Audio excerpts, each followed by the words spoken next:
Assalamualaikum warahmatullahi wabarakatuh. Alhamdulillahi rabbil alamin. Wassalatu wassalamu ala asyrafil anbiya'i wal mursalin wa ala alihi wa ashabi ajma'in. Imamil muttaqin wa qaidil mujahidin habibina wa nabiyyina Muhammadin wa ansarihi wa junudihi wa man tabi'ahum bi ihsanin illa yaumiddin. Amma ba'd. Rabbi shrah li sadri wa yassir li amri wahlul 'uqdatam min lisani yafqahu qawli. Saudara-saudara sekalian yang dirahmati Allah Subhanahu wa taala, sampailah kita kali ini dalam kajian membahas tentang meningkatkan peradaban Islam kembali. Walaupun kajian ini cukup singkat, tapi kita bisa menangkap arahnya kemana. Karena ada beberapa langkah cara meningkatkan peradaban itu kembali. Apa sebenarnya makna peradaban? Saudara-saudara sekalian yang dirahmati Allah Subhanahu wa taala. Makna peradaban adalah hasil kecerdasan yang berupa perilaku manusia. Dan dalam Kamus Besar Bahasa Indonesia, peradaban berarti kemajuan lahir dan batin yang meliputi kecerdasan dan kebudayaan dengan objek suatu bangsa. Jadi ada beberapa hal penentu naiknya peradaban itu. Jadi beberapa hal itu diantaranya adalah yang terkait dengan perilaku manusianya, seperti sopan santun, budi bahasa, dan kebudayaan suatu bangsa itu. Jadi yang berperan untuk mengembangkan peradaban adalah, jadi saudara-saudara sekalian yang dirahmati Allah Subhanahu wa taala, yang berperan untuk kemajuan komunitas umat itu adalah peradaban. Jadi bukan zaman ya, peradaban. Karena sejak Rasulullah SAW sampai menjelang akhir zaman ini adalah kategori zaman itu zaman akhir zaman, sampai menjelang datangnya Imam Mahdi nanti zamannya ya akhir zaman. Ya, sebelum-sebelumnya baru zaman yang berbeda. Nah, jadi yang berperan dalam kebangkitan umat itu adalah peradaban. Jadi intinya bagaimana membaikkan peradaban itu adalah tergantung SDM umatnya. SDM umatnya lah yang bisa mengangkat hal-hal yang maslahat di muka bumi. Kalau banyak yang maslahat terangkat, peradaban pun terangkat. Tapi sebaliknya, kalau hal-hal yang mafsadat yang banyak terangkat di permukaan bumi ini, ya peradaban pun jatuh. Nah, jadi saudara-saudara sekalian, mungkin setiap negara di dunia ini berbeda tingkat peradabannya akibat tingkat kebudayaan dan mungkin kecerdasan berbeda-beda juga. Bisa di daerah lain, negara lain, ya benua lain berbeda antar negara dan benua itu kebudayaan dan kecerdasan SDM-nya. Saudara-saudara sekalian yang dirahmati Allah, ada dasar ayat yang membuat kita, memotivasi kita ini untuk bekerja mempersiapkan kebudayaan yang baik ini supaya peradaban pun menjadi baik, yaitu salah satunya adalah di Quran surat At-Tahrim ayat 6. Bismillahirrahmanirrahim. Ya ayyuhallazina amanu qu anfusakum wa ahlikum naro wa quduhan nasu wal hijarah malaikatun ghilazun shidadun la ya'sunallaha ma'amarahum wa yaf'aluna ma yu'marun. Jadi itulah ya saudara-saudara sekalian, artinya hai orang-orang yang beriman, jagalah dirimu dan keluargamu dari api neraka yang bahan bakarnya adalah manusia dan batu. Penjaganya malaikat yang kasar-kasar dan keras dan tidak mendurhakai Allah terhadap apa yang diperintahkannya kepada mereka dan selalu mengerjakan apa yang diperintahkan Allah. Quran surat At-Tahrim ayat 6. Saudara-saudara sekalian yang dirahmati Allah Subhanahu wa taala, sebelum kita memproses langkah-langkah persiapan meningkatkan sumber daya manusia untuk persiapan peningkatan sebuah peradaban itu, nanti dalam perjalanannya kita akan melihat beberapa istilah-istilah seperti ini, yaitu misalnya hadaroh, ya.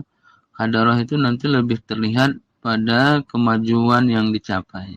Apa-apa dalam perjalanan nanti terkait dengan kemajuan-kemajuan yang dicapai itu bisa dikategorikan hadaroh. Dan ada pula yang namanya sakofah, ya. Sakofah itu proses untuk mencapai kemajuan dengan cara belajar, dengan cara menuntut ilmu, dengan cara mempersiapkan hal-hal yang terkait dengan ilmu pengetahuan dan teknologi dalam mengantisipasi perkembangan-perkembangan zaman di era kini, ya. Nah, nanti hasilnya baru disebut tamadun, ya.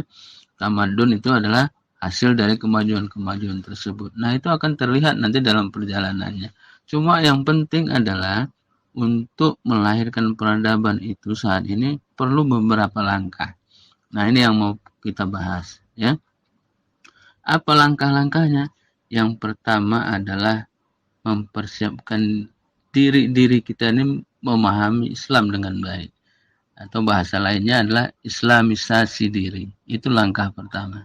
Hal ini mutlak dilakukan, ya. Setelah kita mengaku sebagai muslim, jadi islamisasi diri itu tidak hanya memprioritaskan pada satu aspek, ya. Jadi kita harus mempersiapkan diri ini menjadi muslim yang baik, muslim yang paham, muslim yang faqih, sehingga bisa mengatasi masalah-masalah di dalam hal-hal yang terkait dengan perkembangan zaman. Ya, terkait dengan ibadah, dengan pengetahuan, dengan pekerjaan dan segalanya secara pribadi sudah bisa diselesaikan. Itulah perlunya kita butuh guru untuk mengislamisasikan pribadi-pribadi ini. Nah, bila secara pribadi sudah, ya, dapat kita katakan paham tentang Islam yang baik, kita butuh langkah berikutnya, yaitu melakukan islamisasi keluarga, ya, islamisasi keluarga. Apa bentuk islamisasi keluarga ini? Kita harus mempunyai keluarga yang islami, yang sama sekali ini tidak cukup dengan berdoa saja, tetapi setiap muslim harus berupaya semaksimal mungkin dalam membentuk keluarga baik, ya, suami, istri, anak-anak, semuanya harus berkepribadian yang islami. Jadi ini perlu guru untuk mendidik dan memahami, ya, komunitas keluarga ini menjadi keluarga yang baik sehingga menjadi keluarga islami. Nah, langkah berikutnya kalau sudah terbentuk keluarga islami enak dia. Karena dengan banyaknya terbentuk keluarga-keluarga islami akan terbentuk sendiri masyarakat islami. Nah, jadi langkah ketiga adalah melakukan islamisasi dalam kehidupan masyarakat, ya. Jadi Islam itu bukan untuk diterapkan pada tingkat pribadi dan keluarga saja, tetapi Islam itu justru perkembangan berikutnya harus diterapkan juga pada tingkat masyarakat. Karena dalam tingkat berikutnya ini akan, ya, menjadi SDM membangun bangsa-bangsa mereka yang ada di dunia ini. Jadi akan sangat dibutuhkan SDM yang sudah paham Islam dengan baik ini membangun bangsa dan negaranya. Ya, kondisi masyarakat adalah suatu faktor pendukung bagi, ya, kemajuan bangsa dan negara itu. Jadi penting sekali penerapan, ya, pengetahuan-pengetahuan yang baik terhadap kelompok-kelompok masyarakat ini untuk menunjang baiknya, ya, suatu keadaan di dalam masyarakat dan bangsa itu. Nah, saudara-saudara sekalian, intinya sebenarnya di dalam meningkatkan peradaban itu dan pernah terbukti di dalam beberapa kurun sejarah, ya. Kita bisa lihat di kurun masa Umayyah, Abbasiyah, dan Turki Utsmani. Intinya adalah yang terkait dengan hadis riwayat Muslim ini. Bismillahirrahmanirrahim.